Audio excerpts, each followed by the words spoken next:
ఆంధ్రప్రదేశ్ రాష్ట్రంలో రైతన్న పరిస్థితి, ప్రజలకు నోటికాడికి ముద్దను తీసుకొచ్చే రైతన్న పరిస్థితి, సగటు మానవుడు ఎవరైనా చూస్తే కన్నీరే వస్తుందని చెప్పేసి ఇప్పుడు పెద్ద ఎత్తున చెప్తా ఉన్నారు.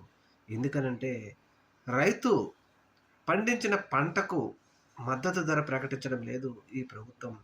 అలాగే అకాల వర్షాలు రావడంతో మామిడి పంటతో పాటు అనేక చిన్నా చితకా పంటలన్నీ తడిసి ముద్దయిపోతే, ముఖ్యంగా వడ్లు, పొగాకు లాంటివి, మిరప లాంటివి, వడ్లయితే తడిసిపోయినా కనీసం ప్రభుత్వం ముందుకొచ్చి కలర్ మారిన వాటిని ధాన్యాన్నైనా కొనుగోలు చేసి రైతులకు ఏదైనా మద్దతుగా ఉంటుందేమో అని ఆశపడుతున్న అన్నదాతకు మాత్రం ఈ ప్రభుత్వం ముఖ్యంగా అన్యాయం చేస్తుందని చెప్పేసి తీవ్రమైన ఆరోపణలు చేస్తున్నారు రైతన్నలు.